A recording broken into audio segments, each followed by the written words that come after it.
মিলাদ শুনবেন? হুজুরের মিলাদ। আম্মাজান আমেনা বা রাসূল সাল্লাল্লাহু আলাইহি সাল্লামের মা আমেনা যখন সন্তান পেটে গেছে, মুহাম্মদ রাসূলুল্লাহ সাল্লাল্লাহু আলাইহি সাল্লাম যখন আব্দুল্লাহ ইন্তেকাল করেছেন, আর হুজুর আকরাম সাল্লাল্লাহু আলাইহি সাল্লামের বাবা তখন হঠাৎ করে একদিন মহল্লার কিছু মহিলা আব্দুল মুত্তালিব দাদা ওনার কাছে যাইয়া একটা আপত্তি জানিয়েছেন, কিছু আলোচনা করেছেন। সে আলোচনাটা হইল, আপনার বৌমা আব্দুল্লাহ আপনার ছেলে দুনিয়ার থেকে চলে গেছে, কিন্তু এত দামি আর এত সুগন্ধিযুক্ত আতর ব্যবহার করে বিধবা মহিলাদের জন্য এগুলি ঠিক না। সেই কথা আব্দুল মুত্তালিবকে যাই বলছেন।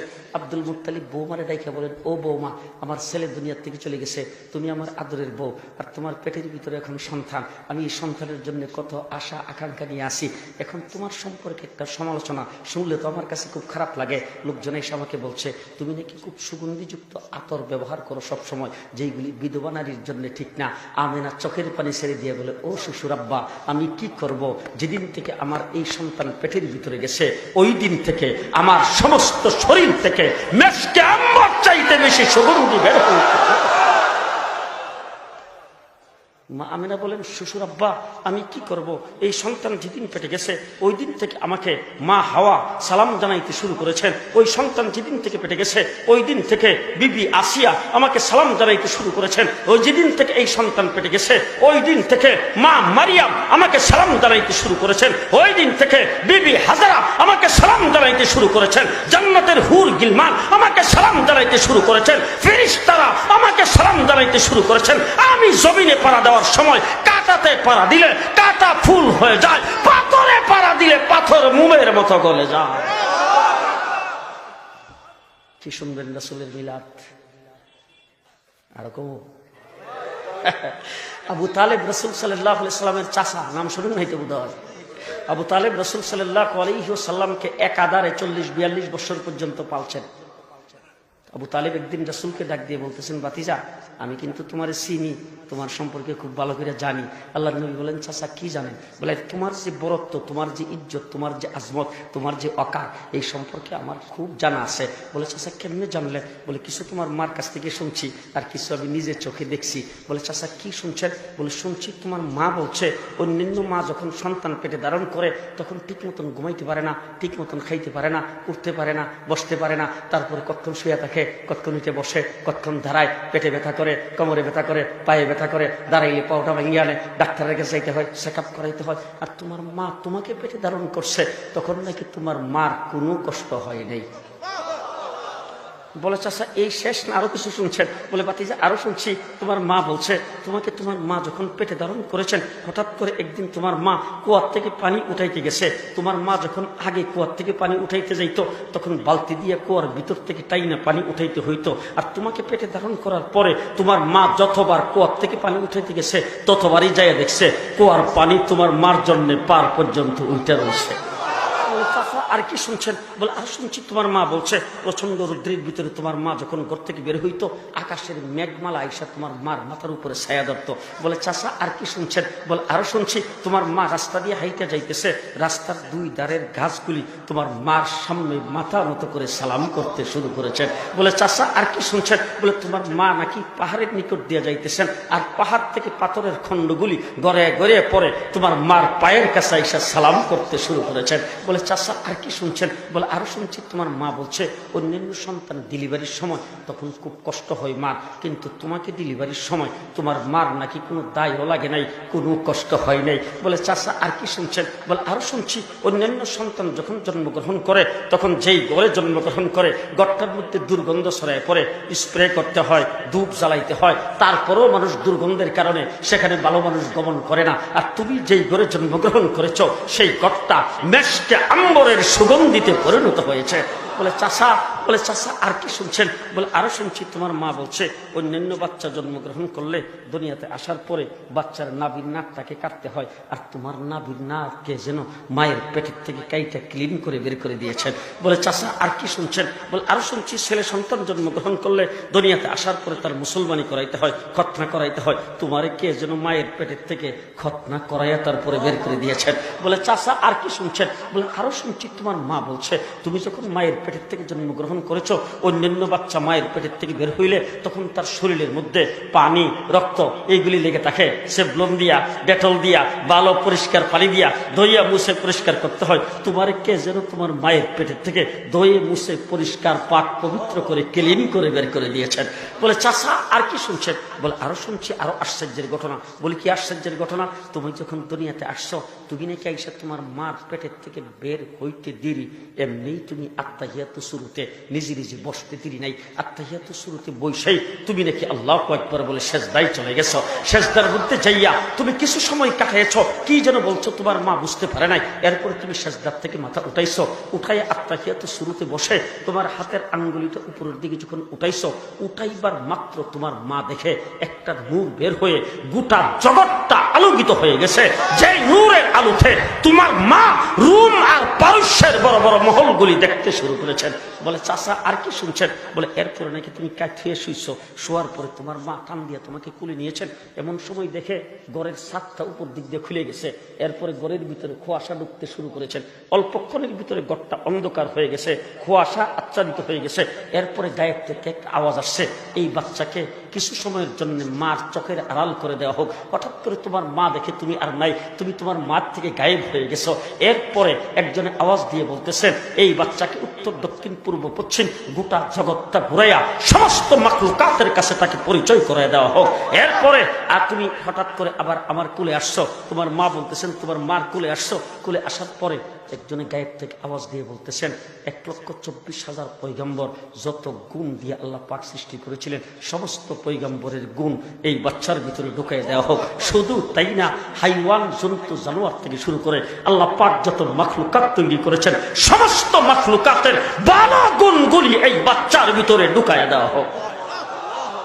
বলে চাচা আর কি শুনছেন? বলে আরেকটা আমি নিজে দেখছি। বলে আরো আশ্চর্য। বলে এটা কি? বলে তুমি সুবে সাদেকের সময় জন্মগ্রহণ করেছিলে। সুবে সাদেকের সময় তখন যখন সূর্য উদিত হয়েছে, আমরা তোমাকে ঘরের ভিতরে রাখছি সূর্যের তাপ যেন না লাগে। এরপরে যখন সূর্য অস্ত চলে গেছেন, আকাশে চন্দ্র উঠছে, তখন আমরা তোমাকে বের করে খোলা আকাশের নিচে মুক্ত হাওয়া খাওয়ার জন্য ঘরের বাইরে সেখানে তোমাকে শোয়াইছি। তুমি শুইয়া এইভাবে একটু কন্দন করতেছিলে আর হাত পাগুলি নাড়তেছিলে। আমি দেখতেছি চাঁদটা আকাশ থেকে তোমার দিকে আসতেছে। যখন আস্তে আস্তে আস্তে আস্তে আস্তে আস্তে দেখি যখন কাছাকাছি চলে আসছে, তখন চাঁদ তোমার উপর পড়ে যায় কিনা, কোনো বিপদ হয় কিনা, এই জন্য আমি চিৎকার করে ফেলেছি। কিন্তু একটু মুহূর্তের মধ্যে একটু পরে তাকাই দেখি চাঁদ তোমার উপর পড়ে নাই। তুমি যে হাত পাগুলি এইভাবে নাড়তেছ, তোমার হাত আর পায়ের নাড়ার সাথে চাঁদ তোমার সঙ্গে খেলা করতে শুরু করেছে। মুহাম্মদ রাসূলুল্লাহ সাল্লাল্লাহু আলাইহি সাল্লামের বিলাপ কোন ভাষায় আমি আপনাদের সামনে পড়বো। আমিনা তো বাচ্চাটা কোলে নিয়েছেন, কোলে নিয়ে বাচ্চার দিকে তাকিয়ে বলতেছেন, আল্লাহ, আমি জীবনে কত সুন্দর মানুষের চেহারা দেখছি, এত সুন্দর চেহারার মানুষ আমি আমিনা জীবনে কোনোদিন দেখি নাই। যখন এই কথা বলছেন, পরবর্তীতে আসছে হালিমাতুস সাদিয়া বাচ্চা নেওয়ার জন্য।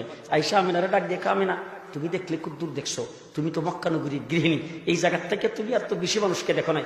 আমার কাছ থেকে শোনো, আমার এলাকা, আমার মহল্লা, আমার ইউনিয়ন, আমার এলাকার লোকজন বাচ্চা পালন করাই তাদের কাজ। আর তোমাদের মক্কা হইল রাজধানী, এই রাজধানীর বড় বড় ব্যবসায়ী, বড় বড় ধনী মানুষ, মন্ত্রী, মিনিস্টার, বড় বড় সচিব, বড় বড় ব্রেগলিয়া, তাদের বাচ্চাগুলি কিন্তু আমরাই লালন পালন করি।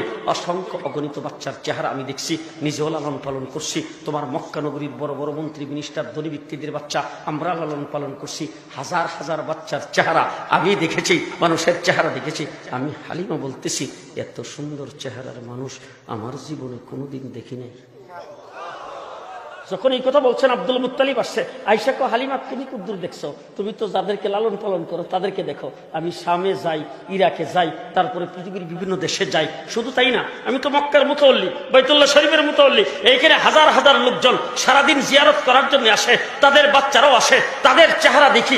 এরপরে আমি মুতাওয়াল্লি হওয়ার কারণে জার ফুক দেওয়ার জন্য তোমার আমার কাছে নিয়ে আসে, কত বাচ্চা কুলে নিয়ে জার ফুক দেই আর কত কিছু বলি। আমি লক্ষ লক্ষ মানুষের আর বাচ্চাদের চেহারা দেখে আমি আব্দুল মুত্তালিব বলতেছি, এর চাইতে সুন্দর চেহারার মানুষ আমি কোনোদিন দেখি নাই।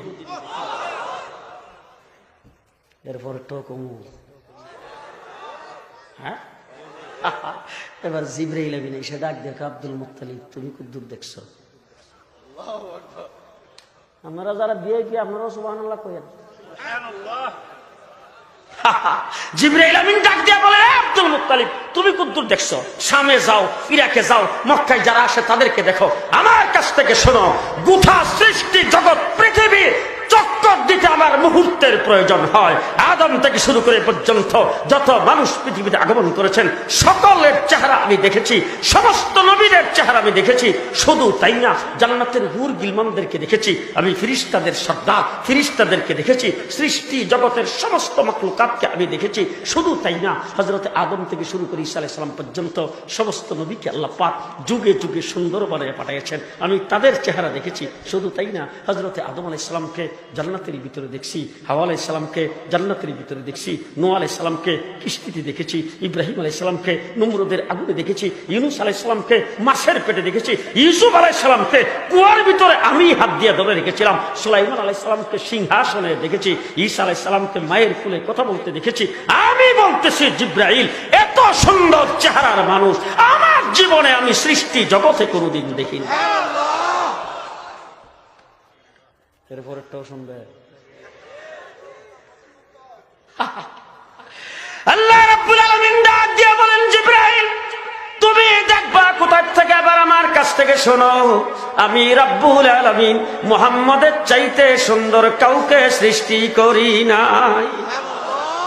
সৃষ্টি করলে দেখতে, বানাইছি তো না, বানাইলে দেখতে। হুজুরের মিলাদ, মা বেনা বাচ্চাটা কোলে নিয়ে চেহারার দিকে তাকায় চোখের পানি ছাড়তেছে। মা বেনা কান্দো কেন? বলে কান্দতেছি এত সুন্দর চেহারার বাচ্চা দেখে তো আমি খুব খুশি, কিন্তু একটা জিনিসে মনের ভিতরে দুঃখ লাগছে। বলে কি দুঃখ? বলে দুঃখটা হলো ছেলেটার তো বাবা নাই, যদি আজকে বাবা থাকতো তাইলে আস্তে আস্তে ছেলেটা যখন বড় হইতো তখন মক্কার বাজার থেকে কত সুন্দর খেলনা কিনে এনে দিত, আর এগুলি দিয়ে সে খেলতো, আর আমি তাকায় তাকায় দেখতাম, তার বাবা দেখতো, মনে বড় খুশি লাগতো। আজকে তো সে তার বাবা নাই, তাকে খেলনা কিনে দিবে কে? সে কি খেলনা দিয়ে খেলবে? খেলনা কিনে দেওয়ার কোনো লোকজন তো নাই। আমার আল্লাহ রাব্বুল আলামিন ডাক দেখো, আমেনা তুমি কি বাবু, তার খেলনা কে কিনে দিবে? তোমার জীবন সন্তান আমার তো মাহবুব, খুব ভালো করে মনে রাখো আমেনা, তার বাবা যদি দুনিয়াতে জীবিত থাকতো তাইলে তার প্লাস্টিকের খেলনা কিনে দিত, কাঠের খেলনা কিনে দিত, বাঁশের খেলনা কিনে দিত, লোহার খেলনা কিনে দিত, পিতলের খেলনা কিনে দিত, স্টাইলের খেলনা কিনে দিত। ও আমেনা, তাকে খেলার বয়স হইতে দাও। আমি রাব্বুল আলামিন মক্কায় দাঁড়ায়া আঙ্গুল দিয়ে ইশারা দেবে, আকাশের চন্দ্র দুই টুকরা করে খেলা করাইয়া দেবে। মুহাম্মদুর রাসূলুল্লাহ সাল্লাল্লাহু আলাইহি সাল্লামকে তো দেখি একটা অলৌকিক ঘটনা দেখাও তো। আবার নবী সাল্লাল্লাহু আলাইহি ওয়াসাল্লাম খোলা আকাশের নিচে দাঁড়ায় আঙ্গুল দিয়ে ইশারা দিছে, আকাশের চন্দ্র দুই টুকরা হয়ে গেছে। সুবহানাল্লাহ! কি এর দুনিয়ার খেলনা দিয়ে খেলবে?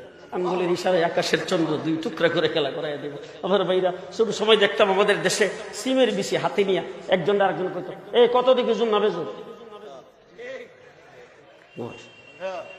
জুন্না বেজুর। আবু জেহেল রাসূলের সামনে এসে একদিন কবার বাতিজা কত দিকে আমার মুড়ির ভিতর কি আছে, মানে জুন্না বেজুর। আল্লাহর নবী ডাক দিয়া কো, আল্লাহ খেলা কেমনে দেখায়? আল্লাহর নবী ডাক দিয়া কো, চাচা আমি না কইয়া মুড়ির ভিতরে জিরা আছে হিডে কইয়া দাও। হুজুর আঙ্গুল দিয়ে ইশারা দিছে, মুঠির ভিতরের পাথর জবান খুলে গেছে, লা ইলাহা ইল্লাল্লাহর কালিমা পড়তে শুরু করে দিয়েছে। মুহাম্মদুর রাসূলুল্লাহ সাল্লাল্লাহু আলাইহি সাল্লামের মা চোখের পানি ছাড়তেছে আর বলতেছে, হায় রে, তার বাবা যদি আজকে জীবিত থাকতো কত খুশি হইতো। আস্তে আস্তে ছেলেটা বড় হইতো, আঙ্গুলে ধরে ধরে হাঁটাইতো, কত জায়গায় নিয়ে যাইতো, কত জায়গায় ঘোরাফেরা করাইতো।